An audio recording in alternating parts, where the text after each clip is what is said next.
both alumna of NJIT as well. So let me first thank Trustee Elisa Charters, for working with NJD to bring this very, very important event here today. And of course, a special welcome to all the candidates who have agreed to participate in this forum. I look forward to hearing what you have to say. Let me say a little bit about NJIT for those of you who don't know about NJIT. NJIT has a really, really unique role in higher education. You know, we are an engine of social mobility. We're also an economic driver. Do you know that our economic impact on New Jersey exceeds $2 billion annually? We're also the greatest producer of technological talent and knowledge in New Jersey. In fact, one out of three engineers and scientists working in New Jersey today receive a degree from NJIT. And you know that New Jersey has the highest concentration of scientists and engineers in the country. Thank you so much. So do you also know that we are one of 3 R1 highest research activity universities in New Jersey? NJIT, Princeton, Rutgers, in that order, okay?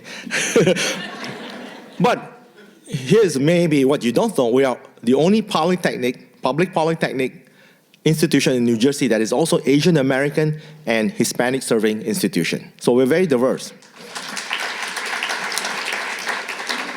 Now, you'll hear in a moment from Dr. Michael Johnson, president of NJII, a wholly owned subsidiary of NJIT that we call a corporation of NJIT. NJII is a storefront for corporations to engage with NJIT. So you'll hear from Dr. Michael Johnson in a moment. So what I've just shared, okay, is just a few examples of the many, many ways NJIT spurs economic growth throughout New Jersey. And this forum is critical because this is a unique opportunity for NJIT and for all of you to hear from the gubernatorial candidate on this very important topic. Thank you again for being part of this important discussion. I hope you get to enjoy the beautiful weather outside and experience this spectacular campus. Thank you.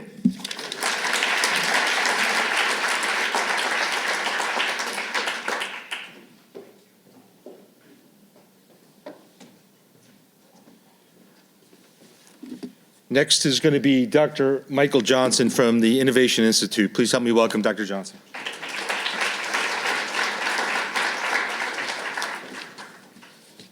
It's an honor to be here today as we come together to celebrate and support New Jersey's business community. At the New Jersey Innovation Institute, we are committed to driving innovation and fostering economic growth by equipping businesses, big and also small, with tools, expertise, and resources that they need to thrive. Through our programs that span artificial intelligence, defense, learning and development, entrepreneurship, and also healthcare, we've helped transform hundreds of small businesses across the state, creating new opportunities and also strengthening various industries. Most recently, we announced a partnership with the New Jersey Economic Development Authority, through which we're launching the state's 7th Strategic Innovation Center here on campus at NJIT, and this is through an $11.6 million investment. The goal of that investment is to start 10 innovative startup companies here on campus over the next 4 to 5 years in various high technology areas. This will fuel the innovation economy in the state and beyond, and also upskill our workforce across the university and beyond. But success, it's not just about funding or infrastructure, it's about people.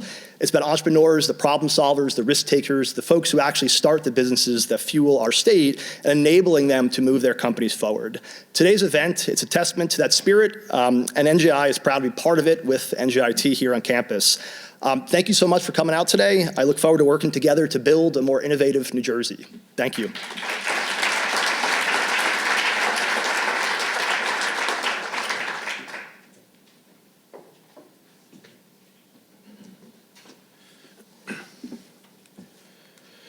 Okay, so first off, we're here today to hear from the gubernatorial candidates, so you don't want to hear me talk, so I'm going to ruffle through some of these slides real quickly, but again, want to thank each and every one of the gubernatorial candidates for being here today, as well as Brianna for moderating today's event. We're here partially because the state put out a disparity study last year in 2024, and the results of that disparity study were fairly negative for a lot of small businesses. And I just wanted to just point out a couple things. So this is New York State. New York State roughly spends about $3 billion with minority and women-owned businesses. And that's consistent. They spend roughly 32% with minority and women businesses. And the interesting thing here is this down here is New Jersey. But not only is that New Jersey, that's 5 years of data in New Jersey. So if you took New Jersey's data, it wouldn't even show up on this chart. So clearly there's a disparity of awarding contracts to small and diverse businesses, and this is why we're here today. I want to also talk about veteran businesses. So there's a law in the books here in New Jersey that 3% of all state contracts are to be set aside for disabled veteran-owned businesses. In 2021, they spent roughly $21 million with disabled veteran businesses. And in 2022, they spent roughly $54 million in the state of New Jersey. Compare that with the blue line above, that's New York State. And so, and by the way, I've been told that 2023, the spends have gone down for disabled veteran businesses. But the point here is that this is a solvable problem. If getting the right person to put in the right policies in place can solve these problems and get us to where we need to be. New York is about a 6% spend for disabled veteran-owned businesses. We didn't even crack 1%, and we're falling behind. They also spent over $1.36 billion to disabled veteran-owned businesses since the law was passed, and they just hit $372 million last year. So they're over 6% spend in New York. So I bring this picture up as a small business owner. This is me in my service, and some of the things that we've been working on. And if I can ask the NJIT back to please come up as well. So when the United States government asked me to go to Africa, to Cameroon, Africa, to vaccinate people for meningitis and set up refugee camps for the fleeing Tutsis who were being massacred, I gladly stepped up. I gladly said yes. It was not a problem at all. While I was doing that, my non-veteran counterparts in the big businesses were back here in New Jersey establishing themselves, getting contracts, building their business. In the second picture up top there, I deployed to Kosovo and helped stop the ethnic cleansing between the Serbs and the Albanians. And I was happy to do so because my country called upon me to do that. While I was there, my non-veteran counterparts were here building their businesses. The large businesses were getting contracts, getting access to capital. That top right picture is me fighting with the Kurds in northern Iraq. Happy to do so, happy to go there. Unfortunately, while I was there, my non-veteran counterparts were building their businesses and the big businesses were getting more and more contracts. I'm gonna fast forward through this, but Iraq, Afghanistan, and all over the Balkans, war-torn Balkans, I've been deployed multiple times, and I'm absolutely proud of my service to do so. But while I was deployed as a small business owner too, I didn't have the opportunity to work on my small businesses. So the purpose of this message, though, it's not just a veteran issue. This is not a veteran issue. This is all of us issue. So all the people that you see in front of you, in front of the stage, represent the New Jersey Diverse Business Advisory Council, and they're fighting for you. How about a round of applause for all of them?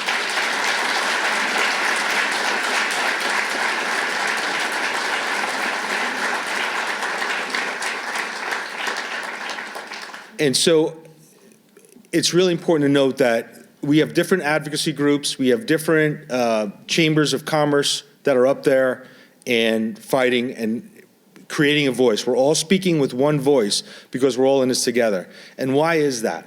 Well, the reason is if you take a look at the silos that we were in before, we were all fighting our fight. And we were fighting a fight saying pretty much the same things, but getting nowhere with it. MBE, 3.6%. Women-owned businesses, less than 5%. Disabled veteran-owned businesses, 0.53%. LGBTQ-owned businesses, we don't know because the state doesn't track it. Asian-owned businesses, 2.94%. Hispanic-owned businesses, 0.51%. And Black-owned businesses, 0.002% of all contracts. this has to stop. This can't continue. So that's the reason why we formed this group. We're happy to stand together to fight for all small businesses.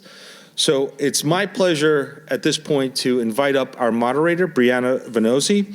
And Brianna is an Emmy Award-winning journalist. She serves as the anchor for New Jersey Spotlight News, the newsroom of New Jersey PBS. She's worked in several capacities since joining the news division in 2012 as interim anchor and senior correspondent after years of general assignment reporting as a multimedia journalist. Brianna began her television journalism career by cutting her teeth on New Jersey State House politics, difficult job, by the way, and for New Jersey Network News, and later as a news radio correspondent at FM News 101.9, covering crime and politics in New York City. Her work has taken her to national presidential nominating conventions, Capitol Hill, up and down the East Coast, and every corner of the Garden State. She's interviewed every New Jersey governor dating back to John Corzine, and moderated numerous political debates and forums. Her work has also earned awards from the New Jersey Society of Professional Journalists and the Philadelphia Press Association. She's a Burlington County native. She's honored to be serving and covering her home state and raising her family here. Please help me welcome Brianna Venozzi.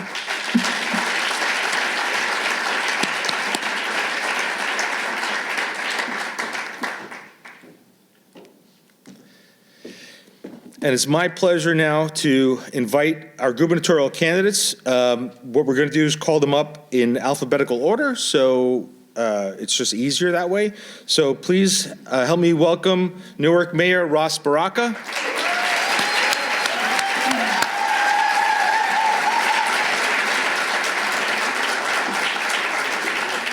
Right in the front seat. Yes, thank you, sir. Senator John Bramnick.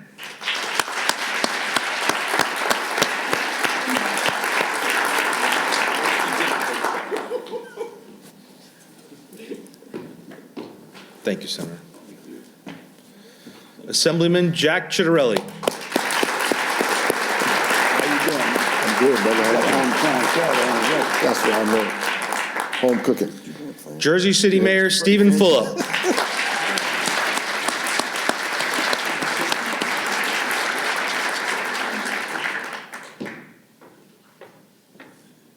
Thank you. Radio host Bill Spadia.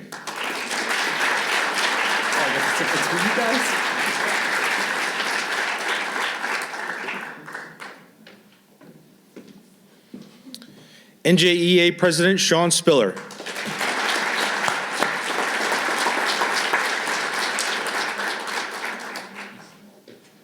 Thank you, Sean.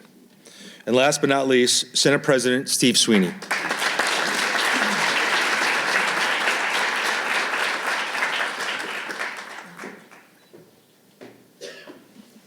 Brianna, the show is yours. Thank you, and thank you for that wonderful introduction. Thank you for feedback to NJIT. I come from a long line of engineers and scientists, so I'm very happy to be here, and you can imagine how they felt when I said I was going to go into journalism and not technology, science, or engineering. We have a lot to get through today. We are going to have a portion for audience questions, so start thinking as we're discussing, and we'll get started. I'd like to give each of you the opportunity, for those who have not been introduced to you yet, to give a little bit about your platform. I am only going to give you about a minute or so for that. So I'm looking at each of you to time yourselves, and then we'll get into some questions. So Mayor Baraka, why don't you get us started? Thank you. I'm used to that. But, I mean, folks who don't know me, I am the mayor of the city that you're in, of Newark, New Jersey, the largest city in the state. I've been an educator for 23 years. Before I became the mayor of this city, I was a councilman and a deputy mayor as well, fighting difficult and intractable issues in this state.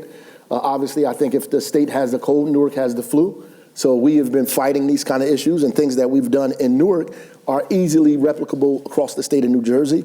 I believe that around housing, around healthcare, around violence, all of it around attracting businesses to the city, supporting small and mid-sized businesses, helping them grow, helping them hire new residents, helping them bring their business into the downtown area. So we've been fighting these issues all along. And while we just saw the disparity study, in the past 4 years, Newark has spent $200 million in black, brown, and women businesses alone. Specifically, we've done that.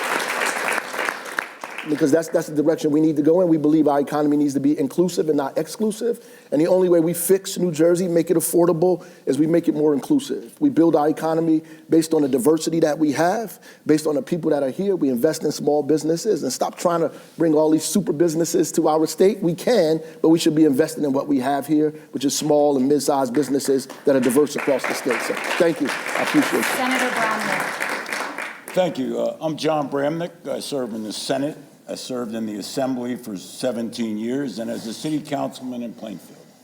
But what I'm most proud of is I grew up in Plainfield. My dad had a small business called Lazar's. It was open for 50 years, had about 10 employees. My mom worked the back of the store. My father worked the front of the store. If you recall, there's candy and cigarettes, and then office supplies in the back. They had novelties. And being in that store and working since I was 10 years old, you get a real sense of what small business wants. And I started my law firm with a phone in a living room. I now have 75 employees. The most important thing is really to listen, and what I would do as governor is meet with this organization and find out practically what you have to do. It's interesting to watch those numbers, but they don't really tell you a solution. The solution is the people who live it every day. What problems does that small business have? Why are we seeing those kind of numbers? You need to meet with those small business leaders every month. You need to understand where the problem is to find a solution. And I can pledge that based on my small business experience, I'll get the job done. Dr. Ryan. Thanks, Brianna, for moderating, and many thanks to this great institution for hosting. We all know New Jersey is ranked year over year over year as one of the worst places in the country to do business. In the old days, businesses would look at things like taxes and regulation. Today, they not only look at taxes and regulation, they look at the labor pool and energy. And New Jersey is failing in all four areas. So my goal as the next governor of New Jersey is to make New Jersey one of the best places in the country to do business. And we do that with a pro-business governor, a pro-business administration, and pro-business policies. I believe we can accomplish those goals without screwing the consumer or doing irreparable harm to the environment. You'll often hear that small business is the backbone of New Jersey's economy, and indeed it is. But what does that mean exactly?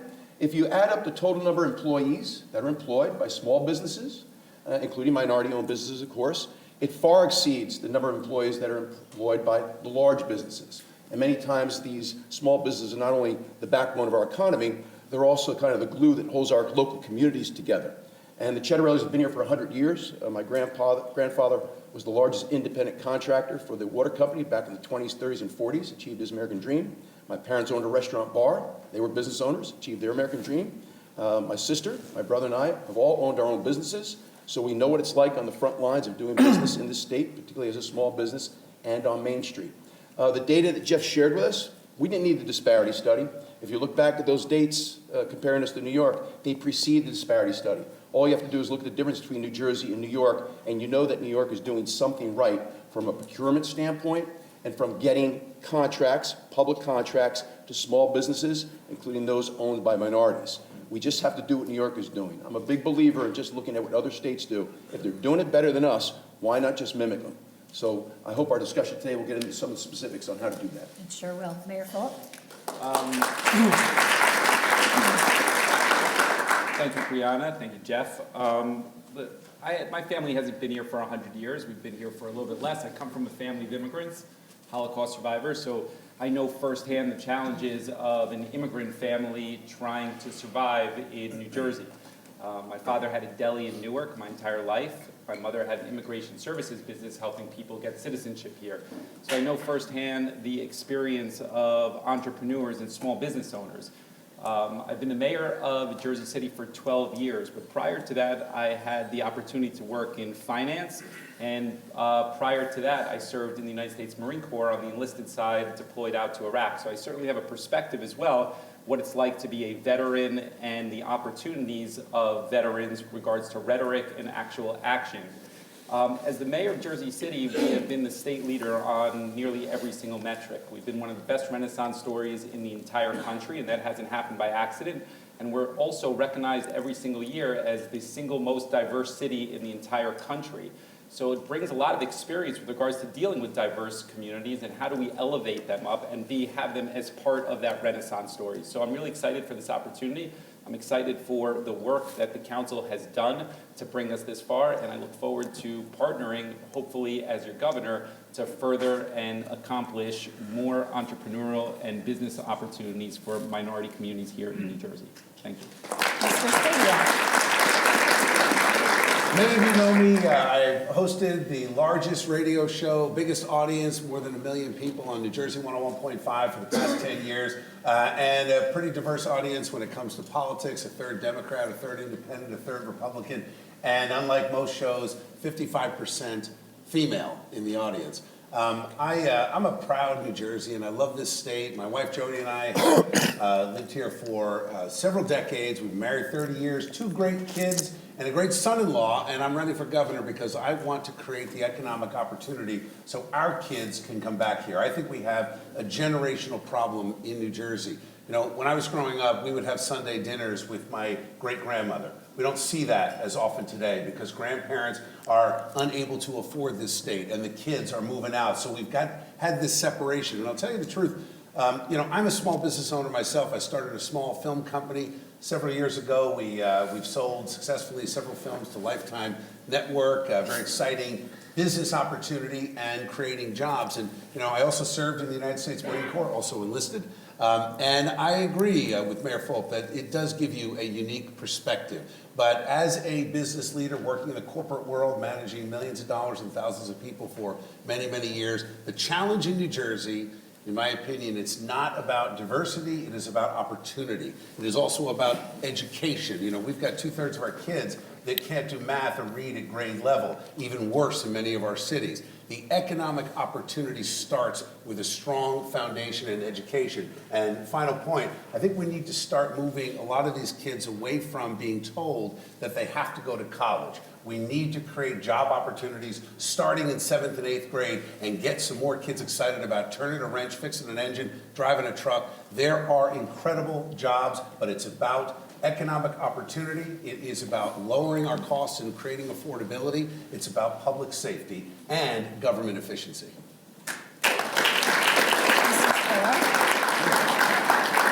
Well, thank you for having me. And I'm Sean Spiller. I'm a high school science teacher and certainly proudly running for this position right now with all of my experience that I've had and life experiences that brought me to this point. I've also been a mayor and council person in the township of Montclair for 12 years. I also right now represent the New Jersey Education Association, over 200,000 folks throughout the state, educators, 70% female, you know, fighting for them and what we need. And certainly also, I understand as a company that employs 350 employees, you know, what that dynamic looks like as well. But I'm running for governor to make New Jersey more affordable, right? Folks that I talk to in my lived experiences about how do we get housing that folks can get into, whether it's that first-time home or affording that rent. It's really about how we're making sure we've got healthcare costs that don't keep going up by double-digit increases year after year after year. It's how do we provide quality early education and childcare. I've got the 7-year-old and 4-year-old, and that's just that $19,000 on average is a huge cost that so many families can't afford. How are we making sure we're doing all of this, but in the context also of the Trump administration, right? Who, as we're talking about how we're diversifying, as we're talking about how we're investing in women and minority-owned businesses, they're doing just the opposite. They're doing exactly the opposite right now, and we have to acknowledge that and understand what lies ahead. So for me, and specifically as it relates to our small, medium-sized businesses, I've got that experience in Montclair and happy with the support we provided, especially through COVID. But I also know that right now we've got to eliminate a lot of that red tape that exists, and we have to break systems. Systems often work exactly as they're designed. And when we look at the procurement process here, when we look at the pre-qualification process, when we look at how subcontracts are given out, it works exactly as it always does, which is to give those to non-women and minority owned. And we've got to make changes there if we want to see the improvements that we're all talking about today. You know it's you, Steve Sweeney. I'm always last, he's always first. It's not fair. But my name's Steve Sweeney. I am the guy that didn't go to college. I'm a union iron worker that went through an apprenticeship program. And the birth of my daughter changed my life. I had a daughter born premature with a disability. She has Down syndrome. So you can sit back and complain, you can step up and fight. And I've been fighting my whole life to make sure people with disabilities are treated with respect and dignity and provided opportunities for employment. Look, New Jersey's procurement process is screwed up. I'm proud we did the diversity study because it needed to be done to put it in the face of everyone. It's not working. So you know what you do? You blow the system up and you recreate it. I agree with, I think Jack might have said, let's look around the country, see who's doing better than us. But I don't think anybody's doing worse than us. So, the point is, we need to fix procurement. I passed a bill, it was called a reverse auction for pharmaceuticals, about PBMs. The state was going to extend the contract rather than do the bill that I wanted. They said the company was going to give us $60 million to extend the contract.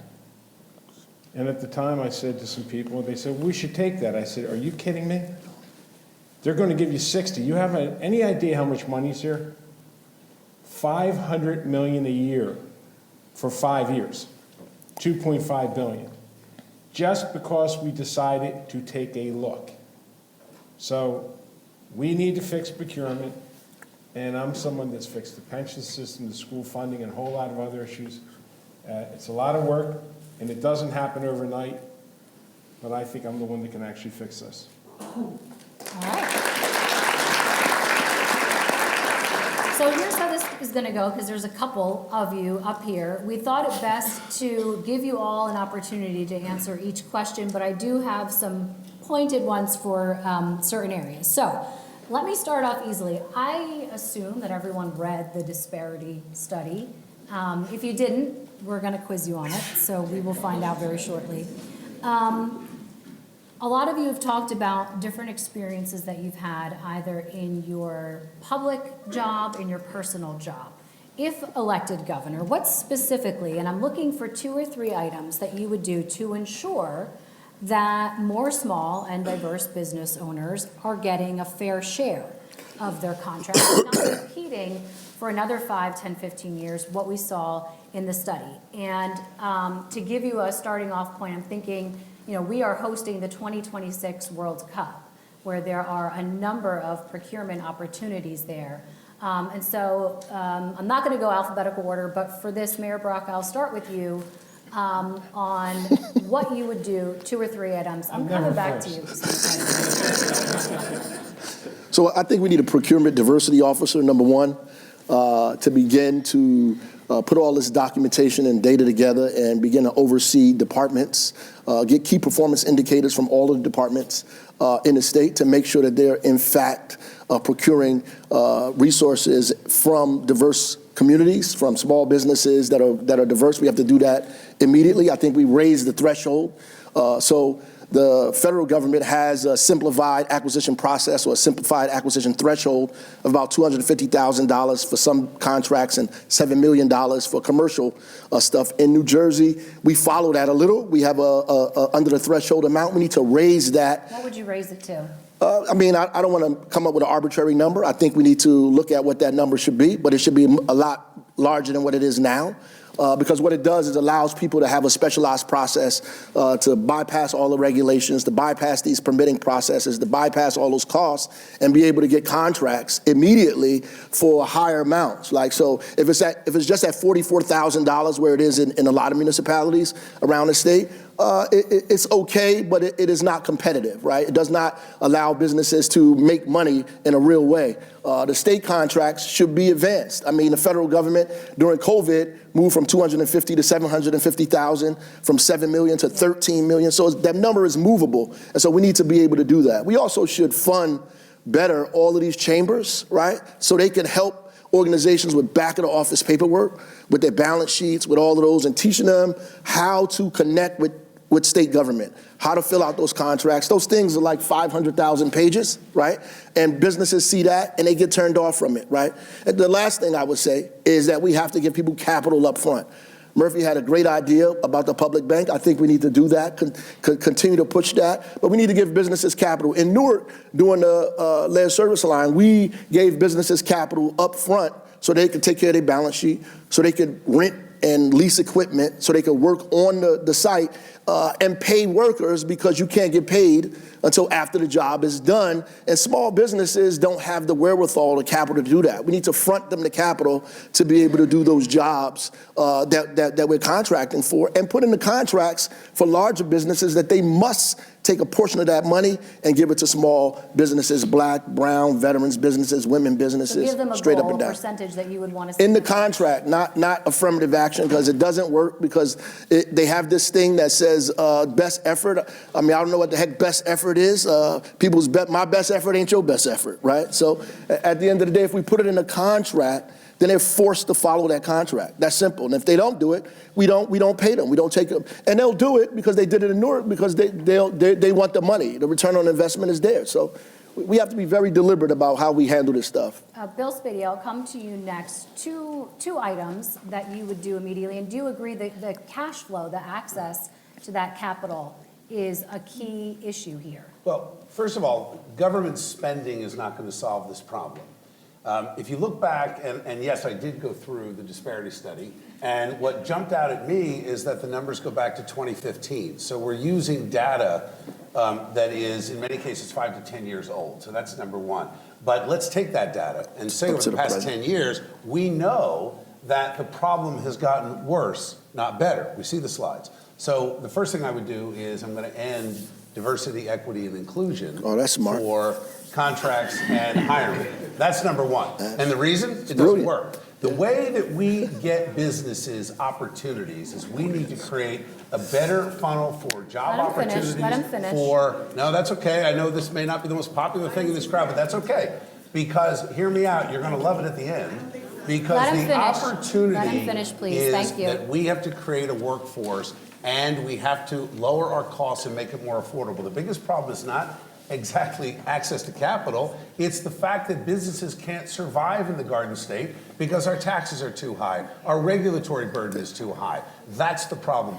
Government overspends in the wrong areas. So the second thing we're going to do is implement NJ Doge and get our government under control. That's even smarter. There you go.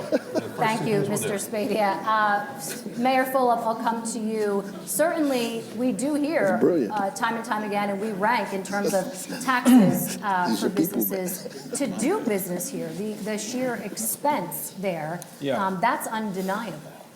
Let me just go back and say that there's a couple tangible things. I'm probably somewhere in between where Bill is and Raz is on the solution here.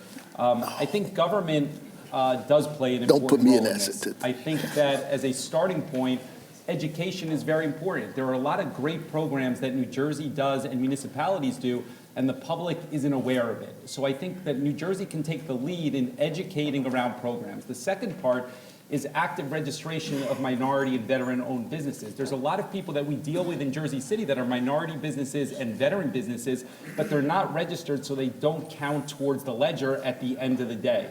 And I think having those conversations more deliberately will get you a better outcome. The third thing that we've changed in Jersey City, which has actually benefited, is we forced all of our leadership to actually go out and make sure that they procure 3 bids on absolutely everything, with at least 1 from a minority vendor, with some flexibility around the minority vendor component. And what that does is, yes, the directors don't like it, because over time they would say it slows down government. They're familiar with who they buy tires from, or toilet paper, or anything for that matter, and they have a relationship there. And when you're forcing them to get other vendors and other opportunities, it changes the conversation, but it has increased the minority spend. And then finally, look, I get it when Phil Murphy talked about the public bank. I do not see an avenue where New Jersey will ever do that, for the reason that we don't run the DMV well. We don't do anything particularly well when you think about the structure of government. The way that we have done that, the way that we have accomplished some of these issues in minority communities around banking, is that, for example, in Jersey City, we keep on a day-to-day balance about $100 million at banks. And we saw Bank of America, as an example, choose not to serve and bank the south side of the city because they said it wasn't a place that they wanted to be. And we realized quickly that our $100 million in deposits is of no consequence to Bank of America. It doesn't mean anything because they're so large. So what we did was we pivoted our deposits to smaller community-based banks that actually valued our business in exchange for them to open up and serve minority communities within Jersey City. And I think you get a better outcome from doing it that way, and it's immediate. Building a public bank is a very complicated thing. It's the reason that every state hasn't done it. Using your balances from a state like we did in Jersey City, you can increase the banking and service to minority businesses immediately. And I think it's a better place to go on that. The bank is already set up, though, by the way. It's not set up. There's Jack- no public bank in Yeah. New Jersey. Yeah. Yes, there's no public bank in Jack Chitterelli, I mean, you've spent time in the legislature. This is something that's come up. Where would you differ in what you've done previously or what you've stood on previously to make a real dent in this?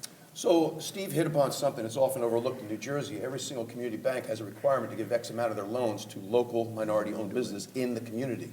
And that's not happening right now. So my Department of Banking and Insurance will make sure that happens. I'll listen to the banking community as to why they're not doing it, but I'll provide an environment which they can and will, because it's all about acquisition to capital. The other thing I think it gets lost in all this, and it's one thing I talk about often, this state desperately needs a hands-on CEO governor. And that means, yes, we're going to talk about policy specific to property taxes, public safety, public education, the affordability crisis, overdevelopment in our suburbs. But our state government is a $50 billion enterprise with 65,000 employees and 9.5 million customers. And right now, it doesn't work real well. That's not a company you would buy stock in. That's not a company you go to work for. So the first job of the governor is, we always hear the old saying, you got to make sure the trains are running on time. Our trains don't run on time, but we could use the term to apply to all the government operation in Trenton. So listen, I think of myself as a CEO governor. The Chatterellis are that by DNA. I'm that by training, an MBA CPA. I've been a 2-time business owner. Call me whatever you may, but I get a charge when something really operates well. Is there something specific that you could say, day one, day 100, your administration would prioritize? Well, specific to the business community, I would reestablish something that vanished. We're the only state in the country that doesn't have a Department of Commerce. What message does that send to the business community? That Department of Commerce is supposed to advocate for all of you the way your local chamber does and tell us what we need to do in state government. One thing I know we don't need to be told to do, we need to fix the procurement process. We also need to fix the payment process for those that are getting state contracts. I hear from people all the time, I'm a small business. Cash flow is critically important. Why is it taking so long for me to get paid? I mean, these are all the different ways. And I'll give you one reason why that's the case. In Treasury, we have desktop systems that are on DOS. Now, the students here that are listening don't know what the hell we're talking about. But those that are laughing do. Charlie Baker, the governor of Massachusetts, spent over $500 million over 2 terms to automate, bring his entire state government up to speed technologically to make it a more user-friendly experience for taxpayers and business alike. We desperately need that trend. That's what a hands-on CEO governor would do. Steve Sweeney. I just got to say one thing. DEI is not the problem. Right. Just so you know. With all due respect, and it's not a debate or forum, my daughter is DEI, and I'm quite proud of what she does every day. So, but most importantly, Brianna, we got a bunch of small business people here.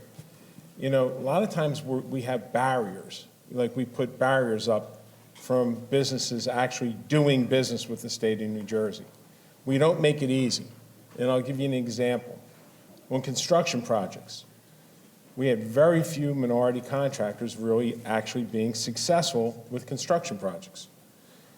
I'm in construction.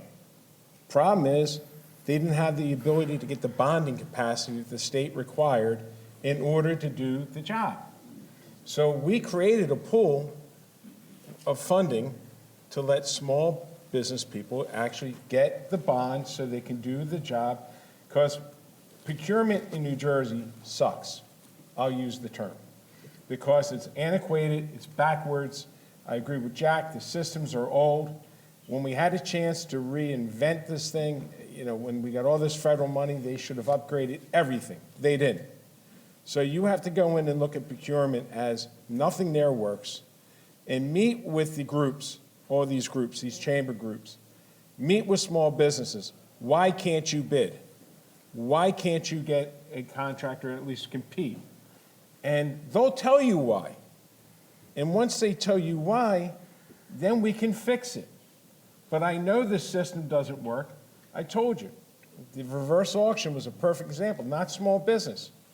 They're willing to just extend contracts. I've been there, I've watched it. They would rather extend a contract than add new contractors. Let me ask you this, though. You created that pool so that these business owners could have the opportunity to have access to bonds, but would you agree, or do you believe that that was shared proportionately with small, minority, veteran, LGBTQ, women-owned businesses? No, it has to be larger. Listen, we have to do more to help. If the money's there, right, you create that pot, how do you ensure, though, that it's getting to those folks? Well, Brianna, like, again, a bond costs X. And if you're a small company that doesn't have the book of business, you can never get the bond. And they don't have the funding for the bond. So you create the avenue where you create the ability for a small business to get a bond. Realize, we got to protect taxpayers too.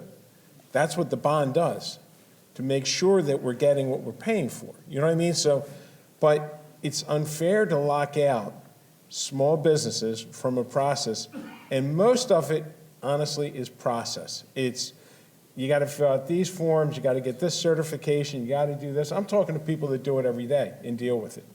So do away with some of the red tape, streamline some of these things, protect the investment of the tax dollars, but open the door for other businesses to come in. Listen, that disparity study, we did it.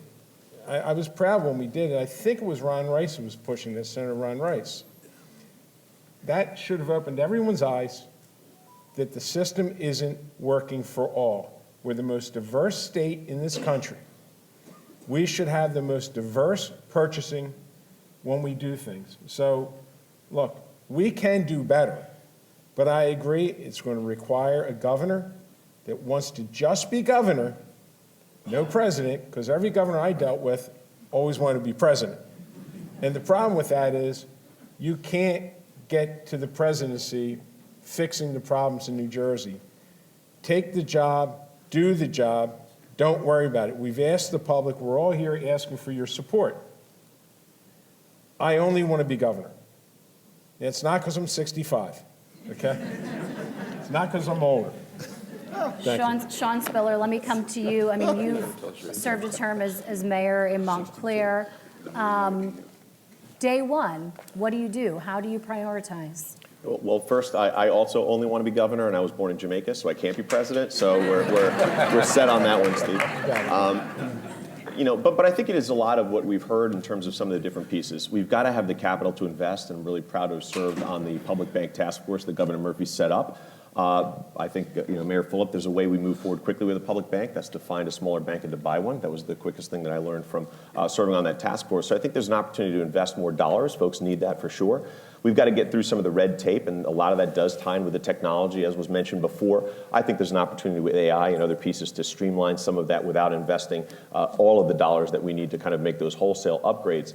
But at the end of the day, when we're talking about businesses, we're talking about small businesses, what I don't want to get away from is the fact that this study is about women and minority-owned, veteran-owned businesses, not just how do we help things for the business community, not even just the small business community, because there are things in place right now. The subcontracting requirements that do require these bigger corporations to bring in small businesses, but guess who they're bringing in? All white male businesses. That's who they're bringing in, right? So we've got to change the process. We've got to change how we go out and share the information. When you look at how people communicate the opportunities, right now we've got to not go to the same places if we want to get different people who are applying. When we look at the barriers to become somebody that's pre-qualified, somebody that is able to move forward with these contracts, we've got to change the process, or we're going to, again, have barriers rather than opportunities for folks, no matter how much money we put aside, right? So we've got to change the systems, writ large, if we want to make the changes that we want to see here. So for me as governor, that's what I would do, right? I would look at those in conversation here, specifically with our women and minority-owned businesses, and say, what are the barriers that you're facing? What are the reasons why you haven't heard about this information or these programs, whether that be through Treasurer or EDA? What is it that's stopping you from being able to become somebody that's a vendor already that's pre-approved? What's stopping you from being able to compete and get the bonding? What are all the things that we're seeing as challenges? How do we break through those? And I think as governor, then you surgically go after each one of those things bit by bit by bit, and you change a system that is just giving us the results that we're seeing. Senator Bramnick. Well, I'm 72. 4 years, I'll be 76. It seems that that's pretty young to be president today.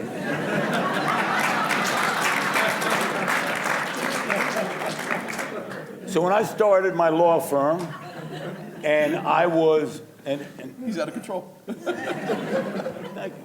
Appreciate the laugh. I'll be at the Stress Factory April 9th. No soliciting here. So, very simply put, for the last 43 years in my law office, or watch my dad, you don't have time in a small business to breathe, let alone find out what contract might be available, or fill out some form, or go on some line and try to figure out how to get that. Now, the big companies, the really big law firms, they got full-time people chasing the money. So you need a friend in Trenton who's going to help you find and chase the money. I get lost on the internet trying to find out what might be available. So first and foremost, none of those statistics are changing unless you got a friend who's going to help you and do that for you, or at least put it on a plate in front of you. I got so many problems every day in a small business. Even if I do 7 days a week, I can't find a government program. So number one, it ain't that complicated.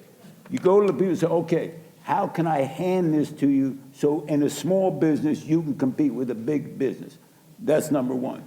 Number two, you gotta have a heart as governor.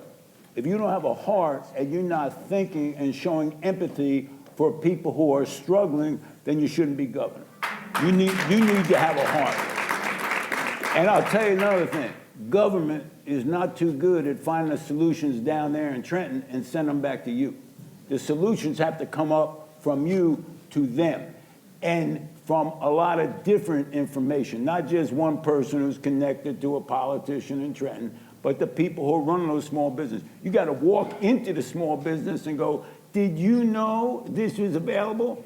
And if that person has time to take a break, right, if they probably don't, you're really going to have to hand deliver it. It's simple as that. You got a question for me? or can I do two of my favorite jokes? I'm sorry, go ahead. We'll save those for the end. Is this going to be on TV if tonight? If we have time, it will be. This is not the Stress Factory stage, though. Oh. Let me just stay on that, Senator. I mean, you've been in the legislature for quite some time. These things have come up. Your party, at one point, was in the power in Trenton. So, I mean, would you consider, and this will come to all of you, taking steps to removing some of just the startup costs and fees? I mean, I was talking with a business owner just prior to coming out here who said, the $250 application fee to apply to the EDA is not the issue. It's the thousands of dollars it costs me in the time it takes to put these massive applications together, to have people from my team or to make appointments with my attorney or CPA to get this together while I'm simultaneously making my business run and making sure I don't take the eye off that ball. So what would you consider in terms of removing, in terms of, lower fees, more help, more programs to make these items in the public knowledge for folks? And Senator, I'll just stay with you, and then we're going to ping pong. Well, let me first say, since 2003, the Republicans have not been in power. There was a Republican governor, but legislature has been Democratic since 2003. Not that I'm not taking partial responsibility, myself and Jack, we were there. But it's really simple. I'm happy lowering the fees. That's easy. Making sure you can find the application is really the key. So I just don't like that concept of these broad ideas. Well, yeah, if you get rid of these fees and that fees, I don't think it's enough. You have to go out there and aggressively help the small businesses, and you understand that a lot of small businesses are diverse. And part of that reason is that People like to be entrepreneurs. They want to run their own business, but they need to be able to compete with the big operations. And I can tell you, I like small businesses, period. Steve Sweeney. Well, again, it goes back to barriers. Honestly, this isn't complicated. You know, when you talked about, like, I'm in construction. Whenever you bid a project, it costs you thousands of dollars because you're engaging, as whoever said it, you're engaging in attorneys. You were saying. You're engaging in all these different professionals trying to get ready to get this job. And then you hope you have a shot at getting it. We have to make it easier, and the way you make it easier is you start to streamline it. You put it in ironworker language, is the way I'd like to put it. You know, the application should be in ironworker language. It's very easy to understand without having all these hurdles to jump through in order to get the opportunity to get the job. We make it more complicated and more difficult than it is. Part of the time, a lot of the time, it's like we want to make sure we're protecting the tax dollars. But we also can't create a system. There's too many small businesses don't even think about trying to do something with government because it's just too hard and too expensive. So you can eliminate the fees. You can do all those things. It's still, unless you start streamlining the process to make it simpler, more easy to understand. I'm not saying small business people are very smart and they're hard workers. They're not afraid of it, but we shouldn't make it harder. So peeling things back, you know, like they say, peeling back the onion to get to it, get to where you need to be, that's the way you do it. Bill Spady, I know you said more government spending in your mind is not the answer. So what would you look to then to ease some of this process? Well, first of all, we have to, I reject the premise that the only challenge that businesses are having in small business is government work. I think what government can do, and as our next governor has to do, is get government out of the way. Entrepreneurs know their business better than government bureaucrats. So every once in a while, Democrats have a good idea.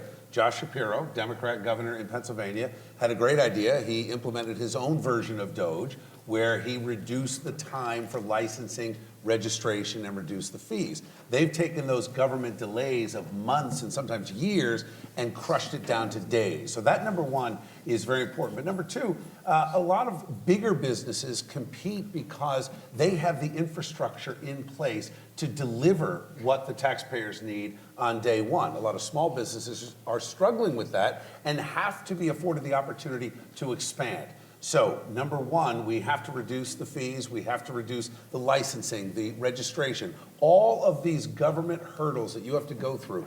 You know, right now, small businesses go through hell with dealing with the DEP, the DCA. Our government bureaucracy is out of control. What I'd like to see is your taxes come down. I'd like to see opportunity zones throughout this state where when you, instead of focusing just on a diversity of businesses, let's focus on the areas that are hurting the most. Let's get to Camden and Newark and Patterson and areas where people do need a leg up. Let's make that capital available. You know, we make money available for students to go get a 4-year degree that they're going to end up living on mom's couch because they don't have any skills that they come out with. Why not have an entrepreneur grant for those young kids in high school that have an aptitude, have an idea? We ought to be encouraging entrepreneurship. So we need to get government out of the way, we need to lower taxes and regulation, and we need to incentivize entrepreneurs, and that means relying on the private markets because that's where the growth is. So we need more people coming into New Jersey, making more money because we grow our businesses, and that will exponentially create an economy that is sustainable for all and bring that affordability down. You know, as Ronald Reagan said famously, the rising tide lifts all boats. We've got to do this for all the people in New Jersey. Very quickly, something like a procurement preference.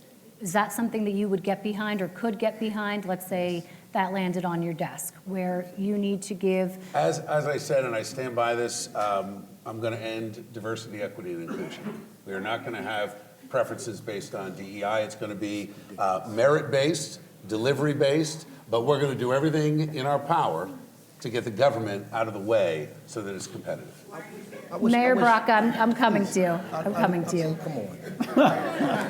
I sat here for a long time. I know, and you were got patient. abused by all You kind were of craziness. patient. It's abuse, you know? I mean, I wish somebody would tell Elon Musk that government contracts don't work. He has a whole hell of a lot of government contracts making billions of All dollars. right, let's keep it to New Jersey. Let's keep it to that's New number Jersey. one. So, I mean, the Doge guy has got government contracts. So, I mean, so number one, in New Jersey, more than 40% of the population of this state identifies as non-white or mixed, which means that if you get rid of diversity, equity, inclusion, you are cutting out almost half of the state, the state's labor force, the state's economy. Yeah, it is. That's not true at all. Okay.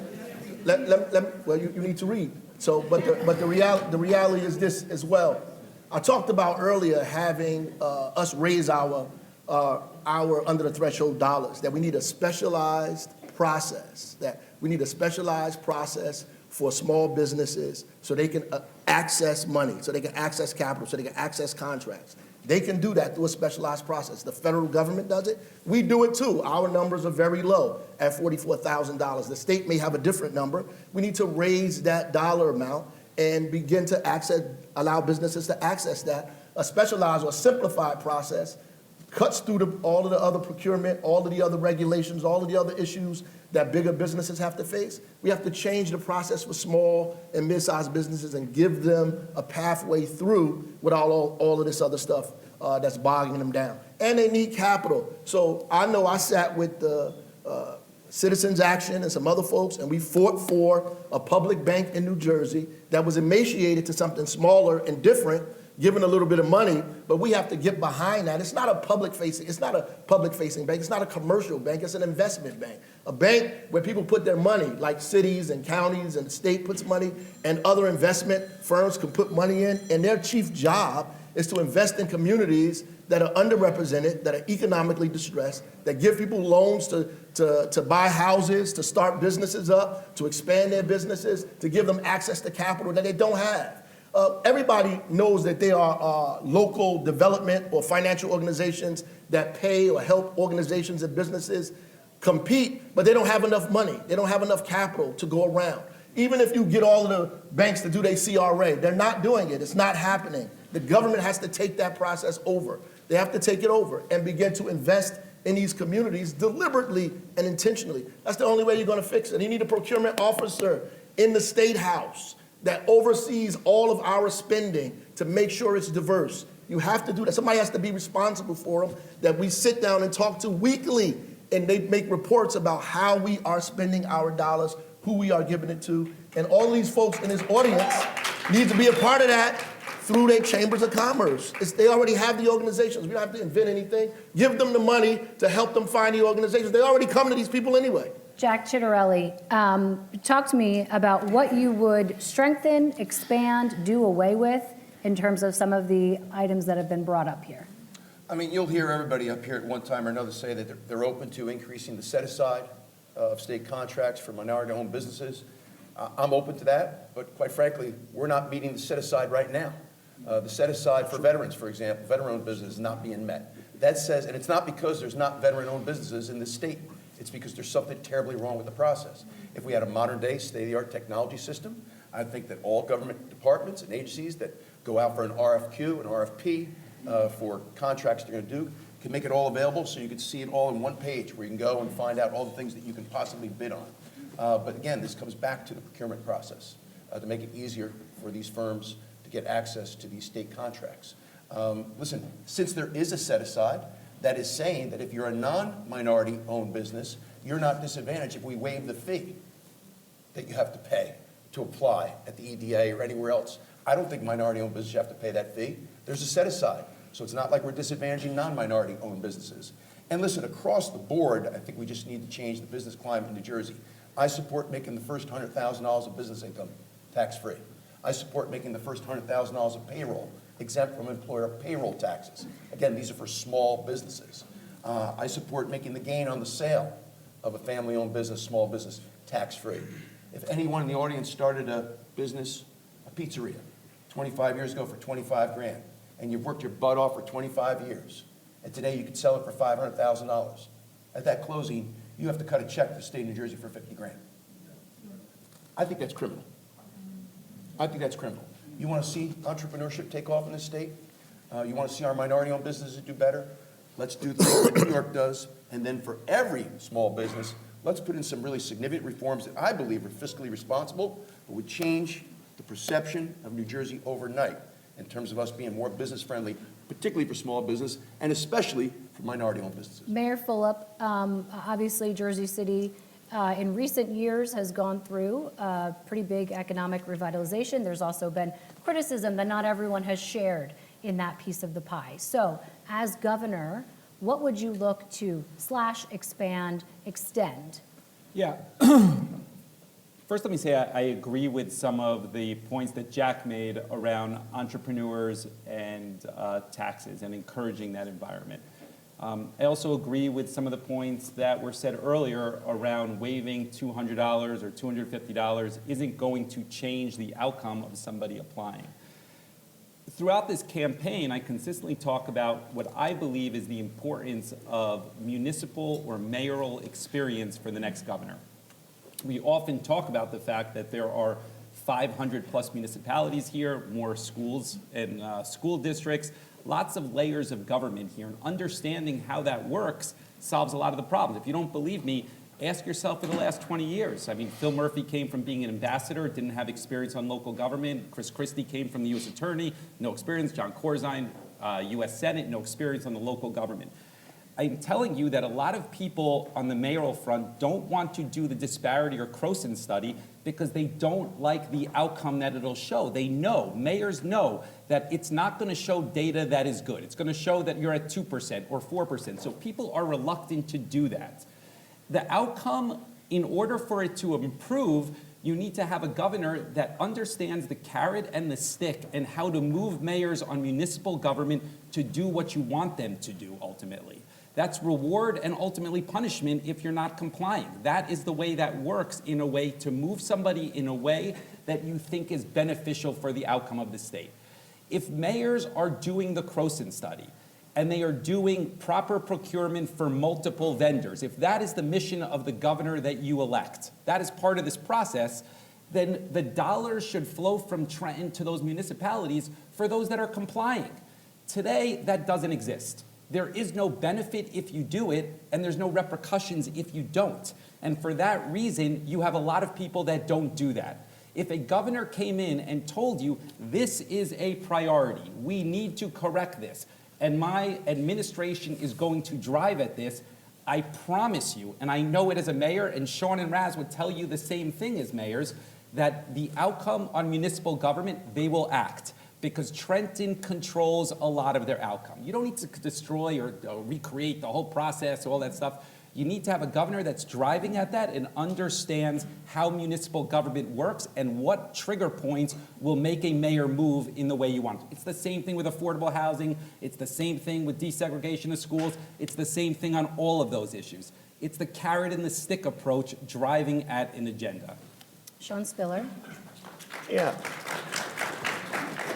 Look, I agree with the mayor in this sense, right? I think it's important to, as governor, lay out what your priorities are, and certainly this being one of them, and share that. I'll disagree a little bit, though. I think that when you talk about a lot of those other pieces, housing, when you talk about the requirements that you're trying to meet at the municipal level, yeah, you can put the carrot stick there. That can be something that's in effect. But we've all talked a lot about the fact that when we're trying to diversify here, make sure we've got women, minority-owned, veteran-owned businesses that can compete, we do have to make sure that we're eliminating a lot of the red tape and barriers, whether that be fees or a long process, some of that driven by the fact that these various entities are not staffed up the way they should to get you a timely response. We have to look at the fact that there are the big companies that are using AI and so many other technologies to put in those grant applications or to fight for those dollars, that a small business, minority, women-owned businesses do not have that opportunity to do so. As governor, I would invest in that, to say we're going to be partners with you, right? Government does have a role to play. We can look at some of these newer technologies, bring you in as part of that so you can take advantage of it on a smaller scale and then be able to compete with some of the others. But I think we have to look at it at the foundational level, right? I remember looking at it as an organization, right? NJ, we were looking at our hiring practices and we said, hey, why is it that our staffing is not as diverse and reflective of the population that we want to see? And when we bore down and looked at all the different levels, we said, wow, it starts all the way back with the questions that we ask on an application. It goes to what we do in the interview process. It goes to the supports we have when we bring someone in. It's the same thing in government here, right? When we're talking about, hey, you can compete for these if you even hear about these different grant opportunities, but what are the questions we're asking? What are the things that we're weighting more heavily? And often what we'll see is they do not help support minority and women-owned businesses. And the folks that know how to answer them, the folks that get the points for filling them out the way they do, are majority larger corporations for sure, or certainly, predominantly white male-owned businesses. We've got to change that fundamental structure if we want you to have an opportunity to, yes, get rid of the red tape, get rid of the fees, get rid of the challenges that all our businesses face, but specifically for minority and women-owned businesses, let's be very focused on the fact that there are additional barriers that we have to look at and correct, rather than just saying we're opening more up, because if we just open more up, we're going to get the same numbers that we keep seeing. The vast majority of all these dollars keep going to the same people, and it's not you. Senator Bramnick, Governor Murphy, he recently formed an economic council. It's chaired by the NJIT, his economic advisor. Part one question, would you keep the economic council? Sure. Governor. I'll keep it council. I don't know what they're talking about. If I go to a meeting and they say stuff that makes sense and it's real people who have real businesses, I'm in. But I don't. What would you like their focus to be? Well, somebody once said when they worried about America, it said, don't bet against America because you can go in your garage and start your business. Well, starting that business is getting harder and harder. When my dad started his business, there weren't 5 million regulations and laws that people wrote when they came up with an idea in the middle of the night. So first, make it easy for people to start their business, and if you do something wrong, get government from off your back, okay? Because people are scared about the ramifications of government coming in and punishing you. And I have to tell you, if you know every one of these regulations, you're definitely a lawyer, because if you're starting these businesses, it's almost impossible. We had one bill on the floor of the legislature that if you asked a prospective employee what they made in their prior job, that's a $1,000 penalty. You start your business, you're hiring people, and now you ask that question and say, well, what do you make now? That's a $1,000 penalty. I mean, it doesn't make any sense to me. So first, I really want to know from the people who are suffering, not getting any help from government, why not? And then make sure we're reaching out to them. You have to have people down there who are going to get a feeling for the real problem. Then you go out and solve the problem. Council, yeah, we got a lot of councils down there, a lot of meetings, a lot of all that kind of stuff. I want to hear from the person who's got the small business and how we can make your life easier. That's what I want to do. Go ahead, Mayor. I see you chomping. No, I like to hear Bramnick talk, actually. I believe last time I was with you both, you said you were going to be on a slate together. So. But let me just add to the point. It probably won't look the same on you, though. When I talk about, though, we've got to change systems, I think the senator brings up a good point, and understand it, right? You hear that example, right? You hear the example of, we're asking how much you make, and that you get hit with a fine, and it's a challenge. But we have to also understand we're talking about disparity here. And the reason that law exists also is because if you're a woman or a minority and you're going in for that job, oftentimes you're making less than your white male counterpart. And if somebody's able to ask you how much you make, then they're able to pay you less, right, as opposed to just paying what you should deserve for having that position. That's fine for a big business, but it's not good for somebody just starting it. Like this is, if we don't change the structures, we end up with what we keep ending up with. We've got to make those changes. Brianna, did you ask me to answer that question? Let me come to Jack Chitterelli, and then I'll come over to you. I thought you asked me, and then, okay, I got it. I'm always last. Yeah. I had you first this other round. You just forget because there's so many. I forgot. Yeah, I got you, though, Steve. If Jack Chitterelli was governor, we wouldn't need the Economic Council because we have a Department of Commerce whose responsibility it is to work in partnership with the executive branch to put together a plan for what's going to serve our economy and all of its businesses, medium, large, small, and minority-owned businesses well. So I like that there is an Economic Council in the absence of a Department of Commerce, but come January 2026, there will be a Department of Commerce, and we will have a plan on how to grow our economy. Let me ask you this. This current council doesn't have any representation from veterans. No. And it doesn't have any representation from LGBTQ plus members of the community. A problem in your mind, and would you shift that? Absolutely. I mean, it's no different than when Phil Murphy talked all about the social justice we were going to achieve with the legalization of cannabis and left African Americans off many of the boards. I mean, this is what this administration does. It doesn't dot the i's, it doesn't cross the t's, it doesn't think through what we're doing and why to achieve a purpose. And listen, I'm all about the disparity study, but you get to a certain point where you want to stop with the bitch session. Can we start talking about what we need to do to address the disparity study findings instead of talking still about the findings? This administration has done nothing. There are things it can do today by executive order to fix some of the things identified in the disparity study, which we had long known before the disparity study. Well, first, the disparity study has to be done legally. It has to be done because people don't believe discrimination exists. Why don't you stop talking about it? They don't believe the lying eyes. They don't believe that discrimination exists, so we are forced to create these disparity studies, right? Started in Virginia with Douglas Wilder, who was the first one of the first African-American governors that we've had. Douglas Wilder was the first person to do a disparity study in the state of Virginia so that they can begin to provide equity in procurement in dollars. Prudential did a disparity study, something like a disparity study in Newark, just around procurement, around the businesses in this community and the city of Newark, that showed that we were only spending about 3% of our dollars in the businesses here, which is why we raised our procurement dollars. This is why I can say that we invested this much money, and I have to thank Prudential and our businesses for that. The being smart about creating this organization that Murphy created, it's a public-private organization. I wouldn't put the DEA in charge of it, though. I would put a business in charge of it. In Newark, we have the Newark Alliance. That's made up of small businesses, eds and meds, the hospitals, the educational institutions, developers, people as big as Prudential, as Blue Cross Blue Shield, all sit on the Newark Alliance board. That do what? They help us reduce homelessness. They give us money and help us reduce violence and push for violence prevention in our community.